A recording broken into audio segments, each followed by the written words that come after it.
नमस्कार साथियों, मैं उमेश कुमार आप सभी का एक बार फिर से हमारे इस द्रोणा पीसीएस के यूट्यूब प्लेटफॉर्म पर स्वागत करता हूं। जैसा कि आपने हमारी पिछली वीडियो देखी, हम राजस्थान भूगोल के बारे में बात कर रहे थे।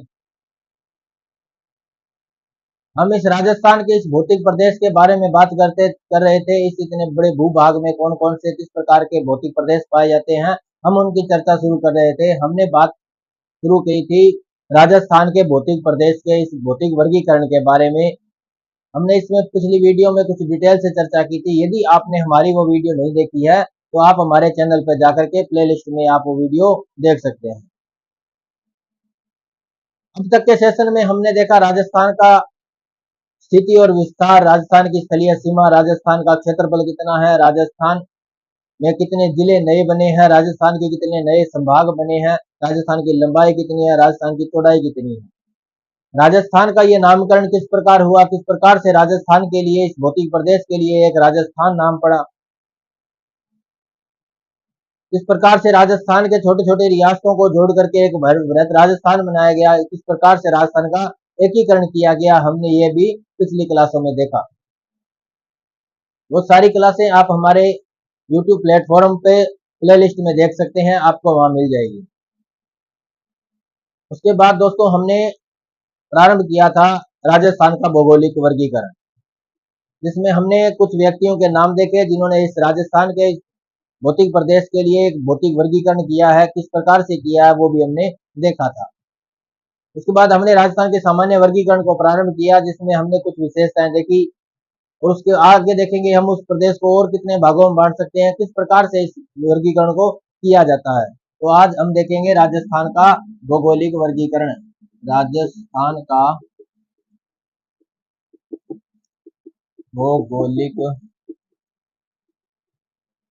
वर्गीकरण, जिस प्रकार हमने पिछली क्लासों में देखा, राजस्थान के इस भौगोलिक वर्गीकरण में राजस्थान को सामान्य स्वरूप में 4 भागों में बांटा जा सकता है, 4 भौतिक प्रदेशों में बांटा जा सकता है, जिसको हम मैप में देखेंगे। ये हमारा छोटा सा प्यारा सा नन्हा सा क्या है, राजस्थान है। राजस्थान का ये जो क्षेत्र है पश्चिम का, ये है पश्चिमी मरुस्थलीय प्रदेश है, इसका नाम रखते हैं पश्चिमी मरुस्थलीय प्रदेश। पश्चिमी मरुस्थलीय प्रदेश इसका नाम है। ये एक शुष्क प्रदेश है। हमने ये डिटेल से चर्चा की है कि इस पश्चिमी मरुस्थलीय प्रदेश का निर्माण कैसे, कब और किस प्रकार हुआ, ये भी हमने देखा है। तो ये है पहला भाग, जिसका नाम क्या आता है, पश्चिमी मरुस्थलीय प्रदेश। उसके बाद एक ये हमारे राजस्थान में विश्व की सबसे पुरानी प्राचीन पर्वत श्रृंखला है, जिसका नाम है अरावली। तो ये प्रदेश हो जाएगा अरावली पर्वतीय प्रदेश। अरावली पर्वतीय प्रदेश हो जाएगा। ये अरावली पर्वत है जो विश्व की सबसे प्राचीन पर्वतमाला है।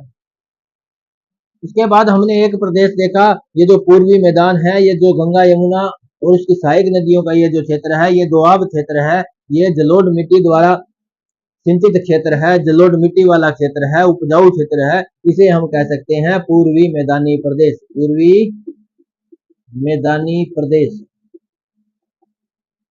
के बाद हमने देखा ये जो पठारी भाग है, दक्षिण का जो पठारी भाग है, राजस्थान के दक्षिण और पूर्व का ये जो पठारी भाग है, जो भारत के दक्कन के पठार का ही विस्तार है, जिसका निर्माण ज्वालामुखी से हुआ है। इस प्रदेश को नाम देते हैं दक्षिणी पूर्वी पठारी प्रदेश, दक्षिणी पूर्वी पठारी प्रदेश, दक्षिणी पूर्वी पठारी प्रदेश। इनके कुछ और सामान्य नाम लिखे जा सकते हैं, जैसे मरुस्थल को मरु कहते हैं, अरावली को या पर्वत प्रदेश को कहेंगे मेरू, पूर्वी मैदानी प्रदेश को हम मेवात कह सकते हैं, और दक्षिण पूर्वी का जो पठारी प्रदेश है हम इसको माल प्रदेश भी कह सकते हैं। इस प्रकार से हमने राजस्थान का ये भौगोलिक वर्गीकरण किया था। सामान्य वर्गीकरण में राजस्थान को कुल 4 भागों में बांटा जा सकता है। उसके बाद हमने चर्चा शुरू की थी हमारे पिछले वीडियो में, पिछली क्लास में हमने चर्चा की थी राजस्थान के इस पश्चिमी मरुस्थलीय प्रदेश के बारे में। पश्चिमी मरुस्थलीय प्रदेश की विशेषताओं की चर्चा शुरू कर रहे थे। हमने इसमें देखा कितनी जनसंख्या रहती है, कितना इसका क्षेत्रफल है, क्या क्या यहाँ की विशेषताएं हैं, वो सब हमने इसमें देखा। आज इसके बाद आगे का और हम इस सेशन में चर्चा करेंगे। आज हम देखेंगे कि ये जो पश्चिमी मरुस्थलीय प्रदेश है किस आधार पर बांटा गया है, किस रेखा द्वारा बांटा गया है, क्या इसमें कोई एक सीमा बनाई गई है या सीधा ही बांट दिया गया है, तो वो भी आज हम इसमें देखने वाले हैं। इसमें हम देखेंगे समवर्षा रेखा के बारे में। वर्षा रेखा के बारे में, समवर्षा रेखा एक ऐसी काल्पनिक रेखा होती है जैसे एक समान वर्षा की मात्रा को, एक समान वर्षा की मात्रा वाले बिंदुओं को मिलाने वाली एक रेखा बनाई जाती है, काल्पनिक रेखा होती है जो समवर्षा रेखा के नाम से जानी जाती है। आपने और भी रेखाओं के नाम सुनेंगे, जैसे समदाब वाली रेखाएं, समान वायु दाब वाली रेखाएं, समवर्षा रेखाएं, समान ताप वाली रेखाएं। तो इस प्रकार से आपने कुछ रेखाओं के बारे में सुना होगा, उसी प्रकार से हम इसके बारे में भी चर्चा शुरू करेंगे। तो आज हम देखेंगे किस प्रकार से इसका वर्गीकरण किया जाता है। एक वर्षा रेखा है जो इसका नाम है 50 सेमी वर्षा रेखा। ये हमारा छोटा सा प्यारा सा एक राजस्थान है। राजस्थान के मध्य से एक समवर्षा रेखा गुजरती है, लगभग मध्य से एक समवर्षा रेखा गुजरती है जो राजस्थान को लगभग दो भागों में बांट देती है। वर्षा रेखा का मतलब है जितनी वर्षा इस जगह पे होती है, इस बिंदु पे उतनी वर्षा यहाँ पे होगी, इस बिंदु पे उतनी वर्षा यहाँ पे होगी। इस प्रकार से समान वर्षा की मात्रा के बिंदुओं को मिलाने वाली काल्पनिक रेखा क्या कहलाती है? समवर्षा रेखा कहलाती है। तो ये जो समवर्षा रेखा है इसका नाम लिया जाता है दोस्तों 50 सेमी समवर्षा रेखा। समवर्षा रेखा, ये जो 50 सेमी समवर्षा रेखा है राजस्थान को लगभग दो भागों में बांटती है। अरावली के बिल्कुल मध्य से गुजरती है, अरावली के बिल्कुल मध्य से गुजरती है, राजस्थान को दो भागों में बांटती है। इसके जो पश्चिम में 50 सेमी से कम वर्षा होती है और इसके पूर्व में 50 सेमी से ज्यादा वर्षा होती है। इसके पश्चिम में जो क्षेत्र है वो शुष्क क्षेत्र है और इसके पूर्व में जो क्षेत्र है वो लगभग नम या आर्द्र क्षेत्र है, आर्द्र क्षेत्र है। यहाँ पे इधर वर्षा ज्यादा होगी और पश्चिम में वर्षा कम होगी। समवर्षा रेखा 50 सेमी समवर्षा रेखा राजस्थान को लगभग दो भागों में बांटती है। ये जो समवर्षा रेखा है इसके पश्चिम का जो क्षेत्र है वहां पे वर्षा कम होती है, 50 सेमी से कम होती है। और जैसे जैसे हम इस रेखा के पूर्व में चले जाते जाएंगे तो यहाँ पे वर्षा की मात्रा 50 सेमी से बढ़ती हुई चली जाएगी। इस प्रकार की ये रेखा है, यह राजस्थान के इस भौतिक प्रदेश को अलग करती है अन्य भौतिक प्रदेशों से। इस इधर वाले इसका जो पश्चिम में जो भौतिक प्रदेश पाया जाता है इसका नाम लिखा जाता है पश्चिमी मरुस्थलीय प्रदेश, पश्चिमी मरुस्थलीय प्रदेश। एक समवर्षा रेखा और है जो लगभग राजस्थान के जैसलमेर जिले के आसपास से गुजरती है।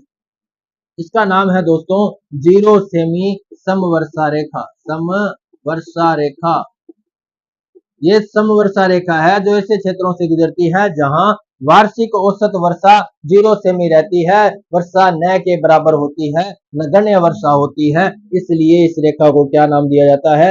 0 सेमी समवर्षा रेखा। यदि आपसे यदि कोई ऐसा क्वेश्चन पूछा जाए कि पश्चिमी मरुस्थलीय प्रदेश की पूर्वी सीमा कौन है, तो उसका आंसर हो जाएगा 50 सेमी समवर्षा रेखा। कौन हो जाएगा? 50 सेमी समवर्षा रेखा। यदि आपसे क्वेश्चन पूछा जाता है कि पश्चिमी शुष्क मरुस्थलीय प्रदेश की पश्चिमी सीमा कौन है, तो आपका जवाब होना चाहिए कि 0 सेमी समवर्षा रेखा इसकी पश्चिमी सीमा है। यदि आपसे विस्तार पूछा जाए कि ये जो पश्चिमी मरुस्थलीय प्रदेश है इसका विस्तार कहां से कहां तक है, तो आपका जवाब होना चाहिए 0 सेमी समवर्षा रेखा से लेकर 50 सेमी समवर्षा रेखा वाले बीच वाला जो क्षेत्र है वहां पे किसका विस्तार है? पश्चिमी मरुस्थलीय प्रदेश का विस्तार पाया जाता है। तो ये तो है बात समवर्षा रेखा के आधार पर इसकी। आगे हम और देखेंगे कि इस प्रदेश को भी दो भागों में बांटा जा सकता है, किस प्रकार से बांटा जाएगा वो भी हम इसमें देखने वाले हैं। आज हम देखेंगे इस प्रदेश में कौन कौन से जिले आएंगे, किन किन जिलों में पश्चिमी मरुस्थलीय प्रदेश है वो विस्तारित है। आज हम ये चर्चा करेंगे। आज हम देखेंगे इसमें कौन कौन से जिले आते हैं, जिलों के पुनर्गठन से पहले कितने जिले थे और बाद में कितने जिले हैं, सारे हम डिटेल से देखेंगे। तो हम चर्चा शुरू करेंगे कि पश्चिमी मरुस्थलीय प्रदेश का विस्तार।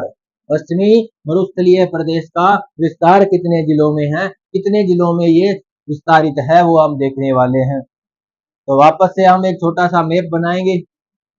ये हमारे राजस्थान है, छोटा सा प्यारा सा राजस्थान है, यह जिसका पश्चिमी मरुस्थलीय प्रदेश है। हम देखेंगे इसमें कितने जिले हैं। तो एक बात आपको बता दूं, जिलों के पुनर्गठन से पहले, जिलों के पुनर्गठन से पहले या पूर्व में इस प्रदेश में कुल कितने जिले थे? 12 जिलों को शामिल किया गया था। पूर्व में इस पश्चिमी मरुस्थलीय प्रदेश में कुल कितने जिलों को शामिल किया गया था? 12 जिलों को शामिल किया गया था। इसमें कितने जिले थे? 12 जिले थे। जिलों के पुनर्गठन के बाद यदि आपसे ऐसा कोई क्वेश्चन पूछे तो अब वर्तमान में पूछे, वर्तमान में या जिलों के पुनर्गठन के बाद कितने जिले हैं, तो कितने जिले हो जाएंगे? 19 जिले हो जाएंगे। ये जिले कौन कौन से हैं हम डिटेल से देखेंगे। हम उन सभी के नाम देखने वाले हैं, कौन कौन से जिले हैं। तो यह देखो हम किस प्रकार से इन जिलों का विस्तारित है, हमें इस मैप में देखना है।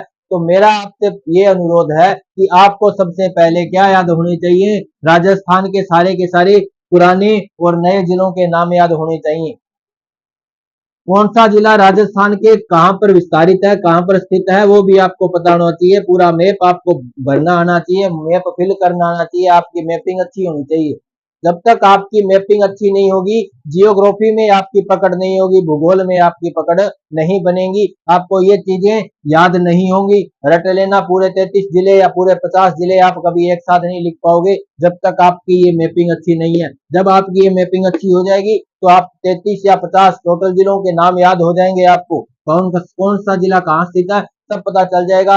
आपसे क्वेश्चन यदि पूछा जाए राजस्थान के मध्य वाले जिले कौन से हैं, तो आप तुरंत बता दोगे दोस्त ये कि ये राजस्थान के मध्य में जिले पाए जाते हैं। राजस्थान के मध्य में कौन से जिले हैं ये आप बता सकते हैं। राजस्थान की जो मध्य में एक अक्षांश रेखा गुजरती है, वहां पे लगभग कौन कौन से जिले आएंगे, तो आप ये बता पाएंगे कि वहां पे ये जिले आएंगे। क्यों? क्योंकि आपकी मैपिंग अच्छी है। जब तक आपकी मैपिंग अच्छी नहीं है, आप वो जिलों के नाम नहीं बता सकते, आप भूगोल को नहीं समझ पाओगे। आपकी मैपिंग अच्छी होगी तो आपको नदियां पढ़ने में आसानी होगी, पर्वत पढ़ने में आसानी होगी। नदियां और पर्वत ये तो भूगोल के टॉपिक है, आपको हिस्ट्री पढ़ने में भी आसानी होगी। आपको पता होगा कि हाँ ये मेवाड़ है, मेवाड़ में ये जिले आते थे और ये जिले यहाँ पर स्थित है, तो आपको मेवाड़ पता चल जाएगा। आपको पता चलेगा मेरवाड़ा में कौन कौन से जिले हैं, तो मेरवाड़ा कहाँ पे है ये भी आपको पता चल जाएगा। आपको पता ये तब चलेगा जब आपकी क्या अच्छी होगी, मैपिंग अच्छी होगी। तो सबसे पहले आप अपनी मैपिंग को अच्छी बनाना, खुद की क्वालिटी खुद जनरेट कर की जाती है। हम व्यक्ति खुद की क्वालिटी खुद ही जनरेट कर सकता है, कोई और उसको जनरेट नहीं कर सकता। हमें खुद की क्वालिटी खुद बनानी है। हमें जो मैपिंग खुद की मैपिंग खुद को अच्छी तरह से तैयार करनी होगी। ये जो मैपिंग है अच्छी तरह से तैयार करनी होगी। मैपिंग आपको याद होनी चाहिए। पूरे भारत की मैपिंग यदि आपको याद है तो बहुत अच्छा है। सारे राज्य आपको अच्छी तरह से याद है, सारी यूनियन टेरिटरीज आपको अच्छी तरह से याद है, तो बहुत अच्छा है। उन सब की राजधानी भी आपको याद होनी चाहिए। तो खुद की मैप खुद के लिए इतना जरूर कीजिएगा कि ये आपको मैपिंग अच्छी हो। यदि मैपिंग अच्छी होगी तो भूगोल आपको अच्छा आएगा। जब तक मैपिंग अच्छी नहीं होगी, भूगोल आपका साथ नहीं देगा। मैपिंग आपको अच्छी तरह से याद होनी चाहिए। तो जब यदि ये मैपिंग आपको याद होगी तो इस पश्चिमी मरुस्थलीय प्रदेश में कौन कौन से जिले हैं आपको रटने नहीं पड़ेंगे, आपको रटने नहीं पड़ेंगे, क्योंकि आपको ये मैपिंग पहले से याद है, ये जिले पहले से पता है। आपको तो बस इतना देखना है इस प्रदेश में कौन कौन से हैं। आपको ये नहीं देखना, रटना पड़ेगा कि हाँ भी ये 12 जिले हैं, 12 जिलों को लाइन वाइज रटोगे। ऐसे रटोगे कभी याद नहीं होंगे, लाइन वाइज याद नहीं होते। मैप में आपको याद हो जाएंगे, अच्छी तरह से याद हो जाएंगे। तो अब देखते हैं मैप में कौन कौन से जिले कहाँ पर स्थित है। तो हम पहले वाले जिले देखेंगे, जिलों के पुनर्गठन वाले। जिलों के पुनर्गठन से पहले जिले कौन कौन से थे वो देखते हैं। सबसे पहले जिला आता है श्री गंगानगर। श्री गंगानगर, उसके पास में जिला है हनुमानगढ़, जो 1994 में इस श्री गंगानगर से क्या हुआ था, अलग हुआ था। एक यहाँ पे जिला है चूरू, एक जिला है झुंझुनू, एक जिला आएगा सीकर, एक जिला आएगा नागौर, एक जिला आएगा पाली, जिला आएगा एक जालोर, एक जिला आएगा जोधपुर, एक जिला आएगा यहाँ पे जैसलमेर, एक जिला आएगा बाड़मेर। कौन सा मेर?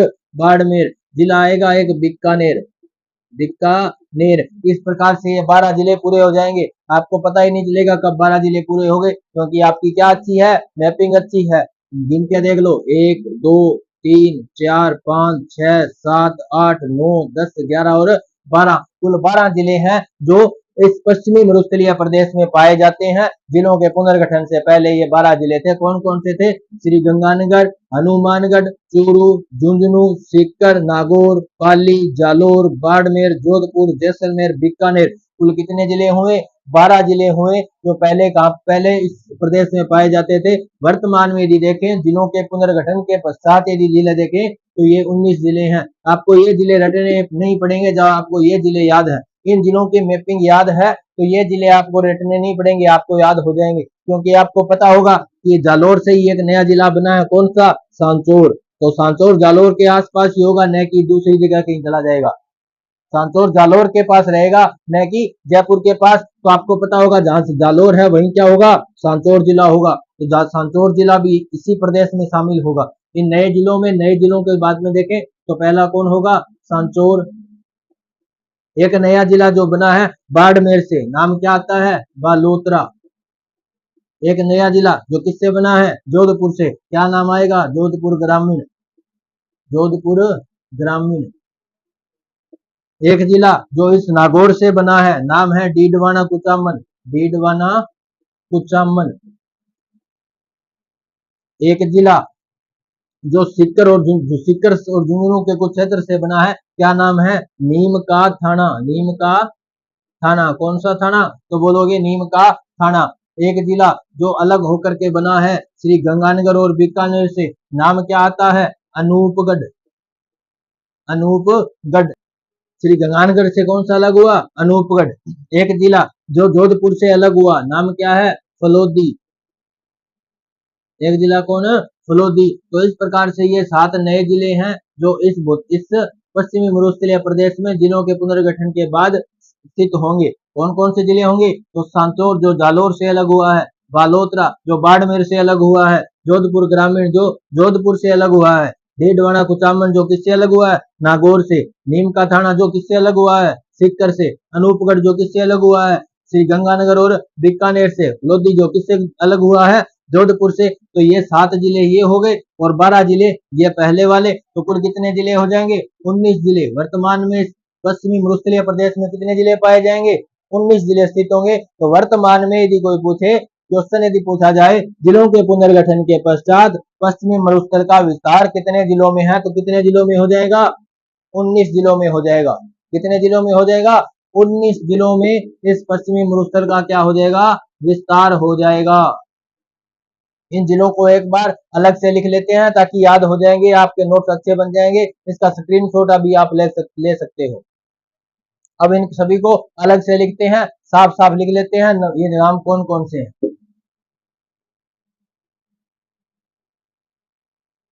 तो पश्चिमी मरुस्थलीय प्रदेश के विस्तारित जिलों में यदि हम देखेंगे तो पहले देखेंगे जिलों के पुनर्गठन से पहले, तो पूर्व के जिले। पूर्व के जिले यहाँ पे देखेंगे, वर्तमान के जिले। वर्तमान के जिले। पूर्व के जिलों में यदि हम देखेंगे तो कितने जिले होंगे? 12 जिले होंगे। वर्तमान में यदि हम देखेंगे तो कितने जिले होंगे? 19 जिले, जिसमें 12 पहले वाले और 7 नए वाले।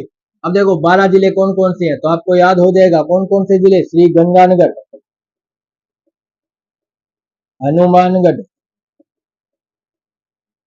चूरू, झुंझुनू, सीकर, नागौर, पाली, जालोर, जोधपुर, बाड़मेर, जैसलमेर और बीकानेर। तो कुल कितने जिले हो गए? 12 जिले हो गए, जो कहां पाए जाते थे? पश्चिमी मरुस्थलीय प्रदेश में पाए जाने वाले जिलों के पुनर्गठन से पहले वाले कौन से हैं? जिले हैं। कौन से हैं? पूर्व के जिले हैं, जो जिलों के पुनर्गठन से पहले पश्चिमी मरुस्थल में विस्तारित जिले थे। अब देखेंगे जो वर्तमान में जिले या जिलों के पुनर्गठन के पश्चात जो जिले नए जुड़े हैं, तो 12 जिले तो ये हो जाएंगे, प्लस 7 जिले और हो जाएंगे। कौन कौन सा हो जाएगा? अनूपगढ़ जो श्री गंगानगर बीकानेर से अलग हुआ है, नीम का थाना जो सीकर से अलग हुआ है, नीम का थाना जो सीकर से अलग हुआ है, डीडवाना कुचामन, डीडवाना कुचामन जो नागौर से अलग हुआ है, जोधपुर से अलग हुआ फलोदी, जोधपुर से अलग हुआ जोधपुर ग्रामीण, सांचौर जो जालोर से अलग हुआ, और बाड़मेर से अलग हुआ बालोतरा। तो इस प्रकार से राजस्थान के इस भौतिक प्रदेश पश्चिमी मरुस्थलीय प्रदेश में वर्तमान में कुल कितने जिले स्थित हैं? तो 19 जिले स्थित हैं। नाम आपने देख लिए हैं, अच्छी तरह से इनको लिख लेना, याद कर लेना, बार बार पढ़ोगे, बार बार देखोगे तो याद हो जाएगा। बस इनको एक बार मैपिंग जरूरत कर लेना, मैप में भी इनके याद हो जाएंगे तो आपको बाद में रटने नहीं पड़ेंगे।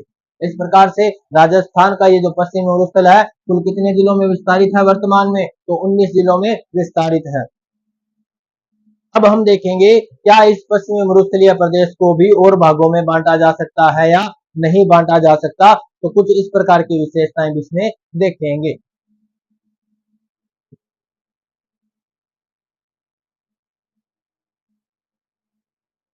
अब हम देखेंगे पश्चिमी मरुस्थलीय प्रदेश का वर्गीकरण। पश्चिमी मरुस्थलीय प्रदेश, अब इसका वर्गीकरण हम देखेंगे, क्या इसको भी दो भागों में बांटा जा सकता है? 2, 4 कितने भागों में इसको बांटा जा सकता है वो भी हम देखने वाले हैं। तो हम इसको आगे बांटेंगे, इसका वर्गीकरण करते हैं, तो इसको हम दो भागों में बांट सकते हैं। तो कैसे बांटेंगे? पहले एक बार इसको मैप में देख लेते हैं, तो उसके बाद अपने डायग्राम में देखें। तो ये हमारा वही छोटा सा प्यारा सा नन्हा सा राजस्थान, ये 50 सेमी समवर्षा रेखा, 50 सेमी समवर्षा रेखा जो राजस्थान को दो भागों में बांट देती है। इसके पश्चिम में शुष्क प्रदेश है, तो इसके पूर्व में कौन सा प्रदेश है? आर्द्र प्रदेश है। इसके पश्चिम में 50 सेमी से कम वर्षा होती है और इसके पूर्व में 50 सेमी से ज्यादा वर्षा होती है, और इसके पश्चिम वाला जो क्षेत्र है इसको पश्चिमी मरुस्थलीय प्रदेश कहते हैं। अब इस पश्चिमी मरुस्थलीय प्रदेश को बांटने के लिए इसी प्रकार की एक और वर्षा रेखा का आधार बनाया गया। इसका नाम है 25 सेमी समवर्षा रेखा। 25 सेमी समवर्षा रेखा जो बीकानेर से होकर के गुजरती है, बीकानेर से होकर के गुजरती है कुछ इस प्रकार से। क्योंकि ये जो रेखा है कोई स्केल से या सीधी नहीं बनाई जाती, ये उन बिंदुओं को जोड़ती है जहां 25 सेमी वाली वर्षा होती है, 25 सेमी वार्षिक औसत वर्षा होती है, उन बिंदुओं को जोड़ती है। तो ये टेढ़ी मेढ़ी भी हो सकती है। इसका विस्तार कुछ इस प्रकार से होगा। इस प्रकार से ये पश्चिमी मरुस्थल में एक 25 सेमी समवर्षा रेखा है, 25 सेमी समवर्षा रेखा है जो इस पश्चिमी मरुस्थलीय प्रदेश को भी दो भागों में बांट देती है, दो भागों में बांट देती है। पश्चिमी मरुस्थलीय प्रदेश के 25 सेमी समवर्षा रेखा से 25 सेमी समवर्षा रेखा से जो पश्चिम का क्षेत्र है इसे महान मरुस्थल कहते हैं, महान मरुस्थल, महान मरुस्थल कहते हैं। ग्रेट डेजर्ट ऑफ राजस्थान भी कह सकते हैं, इसको क्या कहेंगे? ग्रेट डेजर्ट या ग्रेट डेजर्ट ऑफ राजस्थान या पश्चिमी महान मरुस्थल भी इसको कह सकते हैं। महान मरुस्थल या पश्चिमी मरुस्थल कहेंगे जहां मरुस्थलीय दशाएं सबसे ज्यादा पाई जाती है, सबसे ज्यादा मरुस्थलीय दशाएं पाई जाती हैं। इसके बाद ये जो 25 सेमी से लेकर जो 50 सेमी समवर्षा रेखा के बीच का क्षेत्र है ये इससे थोड़ा सा कम शुष्क है। यहाँ पे वर्षा देखो 25 सेमी से ज्यादा होती है, 50 सेमी से कम होती है। तो इस प्रदेश का नाम देखेंगे अर्ध शुष्क प्रदेश, अर्ध शुष्क प्रदेश, और इसको कहेंगे पश्चिमी महान मरुस्थल या पश्चिमी शुष्क प्रदेश, पश्चिमी शुष्क प्रदेश, पश्चिमी महान मरुस्थल या पश्चिमी शुष्क प्रदेश भी इसको कह सकते हैं। तो इस प्रकार से इस भूभाग को और बांटा जा सकता है। पश्चिमी मरुस्थलीय प्रदेश को दो भागों में बांटा जा सकता है, पश्चिमी शुष्क प्रदेश और अर्ध शुष्क प्रदेश के रूप में। पश्चिमी शुष्क प्रदेश को ही थार मरुस्थल का, पश्चिमी महान मरुस्थल या राजस्थान का महान मरुस्थल कहते हैं, ग्रेट डेजर्ट ऑफ राजस्थान कहते हैं। इस प्रकार से हमने इस पश्चिमी मरुस्थलीय प्रदेश को कितने भागों में बांट दिया? दो भागों में। क्या इनको और भी बांटा जा सकता है क्या? तो देखो, इस प्रदेश को दो भागों में बांटा जा सकता है। महान मरुस्थल को आगे और दो भागों में बांटा जा सकता है, जिसमें हम दो भागों के नाम क्या देखेंगे? एक तो वो क्षेत्र जहां बड़े बड़े बालू का स्तूप पाए जाते हैं। अब आपका क्वेश्चन ये होगा, सर ये बालू का स्तूप क्या होते हैं? तो आपको ये सामान्य सी जानकारी है कि जो रेत के बड़े बड़े टीले हैं, उन रेत के टीलों को ही क्या कहते हैं? बालू का स्तूप कहते हैं। तो जिस प्रदेश में रेत के टीले सर्वाधिक होंगे, जहां रेत के टीले या बालू का स्तूप सर्वाधिक होंगे, उस क्षेत्र को कहेंगे बालू का स्तूप युक्त प्रदेश। बालू का स्तूप युक्त प्रदेश कहेंगे। तो इसमें कुछ क्षेत्र ऐसा होगा जहां बालू का स्तूप पाए जाएंगे बड़े बड़े, तो उसको क्या कहेंगे? बालू का स्तूप युक्त। इनको दो भागों में बांटेंगे, तो एक बालू का स्तूप युक्त और दूसरा कौन सा होगा? बालू का स्तूप मुक्त प्रदेश, ऐसा प्रदेश जहां बालू का स्तूप नहीं पाए जाते। तो इस प्रकार से हम इस पश्चिमी महान मरुस्थल को दो भागों में बांट सकते हैं। अब देखें तो अर्ध शुष्क प्रदेश को कितने भागों में बांट सकते हैं? तो मैं इसके जवाब दूंगा कि इसे हम कितने भागों में बांट सकते हैं? चार भागों में बांट सकते हैं। चार भागों में बांट सकते हैं। आप कहोगे ये चार भाग कौन कौन से हैं? तो ये जवाब देखना। पहला प्रदेश होगा ये जो इधर वाला, ये गंगानगर हनुमानगढ़ वाला प्रदेश, जहां घग्गर नदी का प्रवाह होता है। घग्गर नदी का ये जो क्षेत्र है, इसको हम कहेंगे घग्गर का मैदान। घग्गर का मैदान, घग्गर का मैदान कहेंगे। इसके बाद यह जो कांतली नदी वाला क्षेत्र है, जो शेखावाटी क्षेत्र है, जो तोरावाटी क्षेत्र है, सिक्कर झुंझुनू वाला जो क्षेत्र है, इसको हम कहेंगे शेखावाटी प्रदेश। शेखावाटी, या इसे कांतली नदी का प्रवाहित क्षेत्र होने के कारण क्या कहेंगे? कांतली बेसिन। कांतली बेसिन भी कहेंगे। इसे तोरावाटी प्रदेश भी कहते हैं। तोरावाटी प्रदेश भी कहते हैं। तोमर वंश का शासन होने के कारण इस प्रदेश को क्या कहेंगे? तोरावाटी प्रदेश भी कहते हैं। उसके बाद हमने पिछली वीडियो में हमने देखा था कि राजस्थान में के इस प्रदेश में कुछ उच्च भूमि है और कुछ निम्न भूमि है। तो ये जो नागौर वाला जो क्षेत्र है, ये उच्च भूमि वाला क्षेत्र है। उच्च भूमि वाला, इसलिए इस प्रदेश को कहेंगे नागौरी उच्च भूमि। नागौरी उच्च भूमि, नागौरी उच्च भूमि। उसके बाद ये जो नीचे ये जो क्षेत्र बचा, सांचौर जालोर वाला और पाली वाला जो कुछ क्षेत्र बचा, ये जो प्रदेश है, यहाँ पर लूनी नदी का प्रवाह होता है। किस नदी का?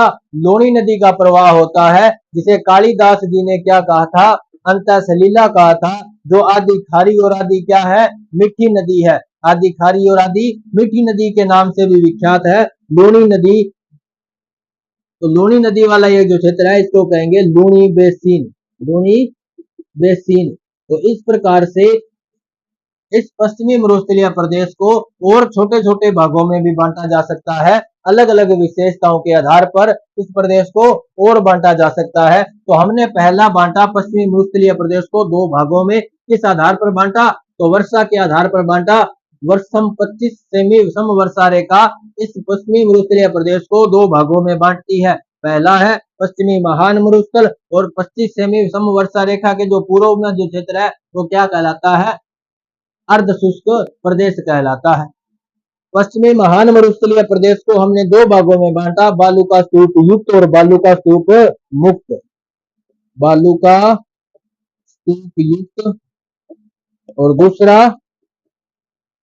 बालू का स्तूप मुक्त प्रदेश। उसके बाद अर्ध शुष्क प्रदेश को हमने चार भागों में बांटा। चारों भागों की अलग अलग विशेषताएं हैं, उन आधार पर इनको बांटा गया है, जिनके नाम देखो। जहां पे घग्गर नदी बहती है, घग्गर का मैदान कहलाएगा। कांतली नदी बहती है, कांतली बेसिन, जिसे शेखावाटी प्रदेश भी कहते हैं और तोरावाटी प्रदेश भी कहते हैं। इस पश्चिमी मरुस्थलीय प्रदेश का उच्च भूभाग जो नागौरी उच्च भूमि के नाम से विख्यात है, लूनी नदी का प्रवाहित क्षेत्र जिसे लूनी बेसिन कहेंगे। तो इस प्रकार से हम इसको और आगे छोटे छोटे भागों में बांट सकते हैं। तो अब हम इनको एक फ्लो चार्ट बना लेते हैं। मैप में तो देख लिया, अब एक फ्लो चार्ट बना लेते हैं ताकि अच्छे नोट्स बन जाए, आज याद अच्छा हो जाए। अब हम देखते हैं फ्लो चार्ट में।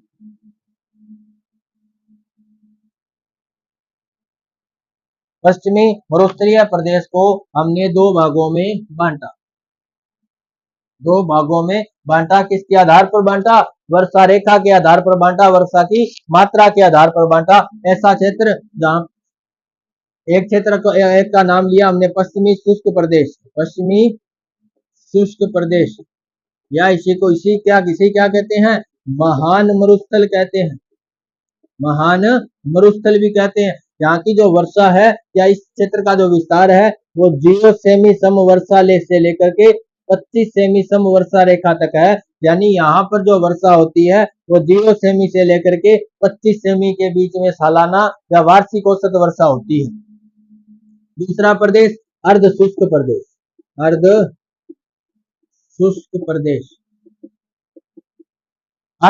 प्रदेश, जहां पर हमने वर्षा की मात्रा को देखा था कि जो 25 सेमी समवर्षा रेखा से लेकर के 50 सेमी समवर्षा रेखा के बीच का क्षेत्र था उसे हमने क्या नाम दिया? अर्ध शुष्क प्रदेश नाम दिया। तो यहाँ की जो वर्षा होती है वार्षिक औसत वर्षा 25 सेमी से लेकर के 50 सेमी वार्षिक औसत वर्षा के बीच में यहाँ क्या होती है? वर्षा होती है। पश्चिमी शुष्क प्रदेश को या महान मरुस्थल को हमने आगे कितनों भागों में बांटा? 2 भागों में बांटा। कितने भागों में बांटा? 2 भागों में बांटा। कौन कौन से थे? तो एक तो था बालू का स्तूप युक्त प्रदेश,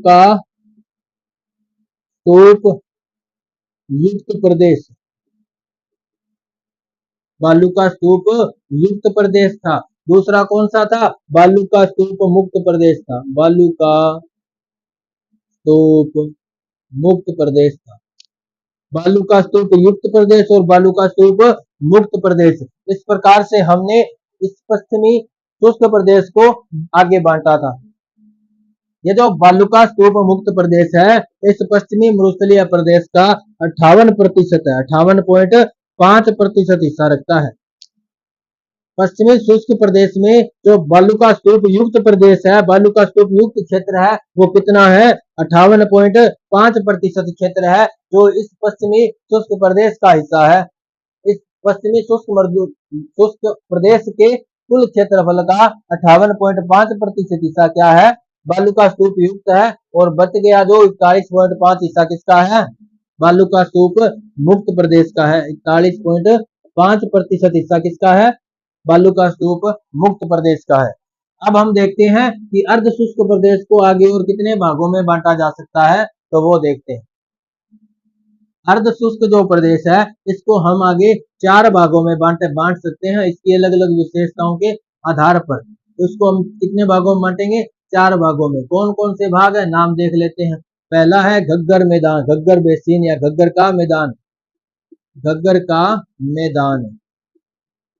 घग्गर का मैदान। दूसरा है शेखावाटी प्रदेश, शेखावाटी या कांतली प्रदेश, कांतली बेसिन। तीसरा हमने देखा था नागौरी उच्च भूमि। चौथा हमने देखा था लूनी नदी वाला प्रवाह क्षेत्र, तो लूनी बेसिन। इस प्रकार से हम राजस्थान के इस भौतिक प्रदेश को, पश्चिमी मरुस्थलीय प्रदेश को आगे 2 भागों में बांट सकते हैं। पहला है पश्चिमी शुष्क प्रदेश, दूसरा है अर्ध शुष्क प्रदेश। पश्चिमी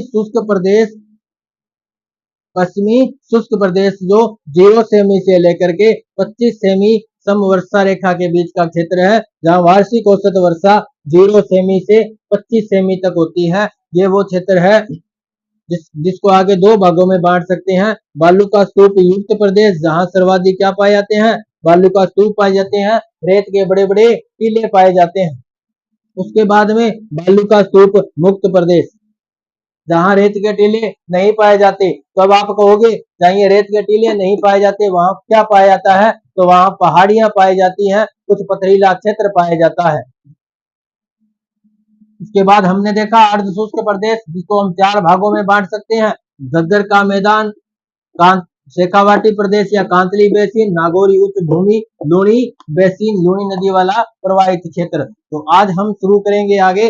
पश्चिमी शुष्क प्रदेश में किस प्रकार की क्षेत्र पाए जाएंगे, कितने जिले हैं, किस प्रकार की विशेषताएं हैं, तो हम शुरू करेंगे पश्चिमी शुष्क प्रदेश या महान मरुस्थल, या क्या शुरू करेंगे, महान मरुस्थल क्षेत्र शुरू करेंगे। तो हम शुरू करते हैं पश्चिमी शुष्क प्रदेश को।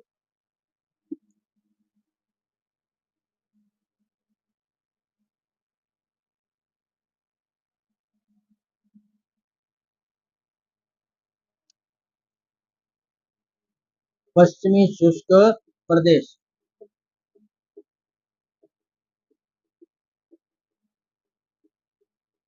पश्चिमी शुष्क प्रदेश, पश्चिमी शुष्क प्रदेश जिसे 0 सेमी से 25 सेमी वार्षिक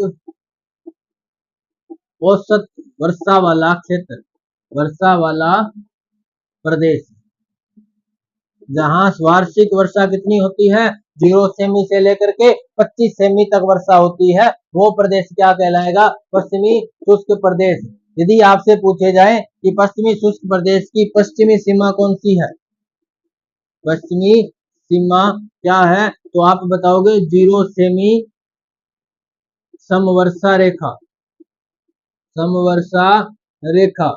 यदि आपसे पूछा जाए पश्चिमी शुष्क प्रदेश की पूर्वी सीमा क्या है, पूर्वी सीमा कौन है, तो आपका जवाब होना चाहिए 25 सेमी समवर्षा रेखा। कंफ्यूजन बिल्कुल भी क्रिएट न होना चाहिए। पश्चिमी शुष्क प्रदेश की पश्चिमी सीमा क्या होगी, 0 सेमी समवर्षा रेखा। यदि आपसे पूछ ले राजस्थान की पश्चिमी सीमा क्या है, तो भी उत्तर क्या रहेगा, 0 सेमी समवर्षा रेखा। यदि आपसे पूछ लिया जाए मरुस्थलीय प्रदेश की पश्चिमी सीमा कौन सी है, तो भी उत्तर क्या होगा, 0 सेमी समवर्षा रेखा होगा। यदि आपसे पूछा जाए राजस्थान की पूर्वी सीमा कौन सी है, तो वो तो आपको आगे हम देखेंगे, जिस प्रकार हम आगे चर्चा करेंगे। यदि आपसे पूछा जाए कि राजस्थान इस पश्चिमी शुष्क प्रदेश की पूर्वी सीमा कौन है, तो कौन होगी, 25 सेमी समवर्षा रेखा। यदि आपसे पूछा जाए कि पश्चिमी मरुस्थलीय प्रदेश की पूर्वी सीमा कौन है, तो पश्चिमी मरुस्थलीय प्रदेश की पूर्वी सीमा मैंने आपको बताया 50 सेमी समवर्षा रेखा है, तो इसमें कंफ्यूजन नहीं होना चाहिए। अब हम देखेंगे ये कौन कौन से जिलों में विस्तारित है, तो इसमें भी जिले देखेंगे, तो हम जिले देखेंगे जो जिलों के पुनर्गठन से पहले थे, पुराने जिलों के ही बारे में बात करेंगे। तो इसमें कितने जिलों में विस्तारित है, ये 4 जिलों में विस्तारित है, 4 जिलों में विस्तारित है। कौन कौन से जिले हैं, तो उन जिलों के नाम देखो, बीकानेर, जैसलमेर, जोधपुर, और कौन सा होगा, बाड़मेर। कौन सा होगा, बाड़मेर। यदि इसमें नए जिलों की बात करेंगे तो बीकानेर, जैसलमेर, जोधपुर से अलग हुआ फलोदी जिला, जोधपुर से अलग हुआ जोधपुर ग्रामीण जिला, बाड़मेर से अलग हुआ कौन सा जिला, बालोतरा जिला। तो इसमें 3 जिले और हो जाएंगे। यदि पूछे जाए वर्तमान में कितने जिले हैं, तो कितने जिले हो जाएंगे, 7 जिले, फलोदी, जोधपुर ग्रामीण और बालोतरा जिला भी और जुड़ जाएंगे। तो इस प्रकार की विशेषता किसकी है, पश्चिमी शुष्क प्रदेश की, जिसको भी 2 भागों में बांटा जा सकता है, बालू का स्तूप युक्त प्रदेश, बालू का स्तूप मुक्त प्रदेश। तो वो हम देखेंगे अगली क्लास में। आज के लिए इतना ही। कैसी लगी ये आज की क्लास, आपको हमें कमेंट में जरूर बताना। यदि आपने अभी तक हमारे चैनल को सब्सक्राइब नहीं किया है, तो आप हमारे चैनल को सब्सक्राइब कर लीजिएगा और बेल आइकन को प्रेस कर लीजिएगा, ताकि आने वाली क्लासों के नोटिफिकेशन आपको मिल सके। धन्यवाद।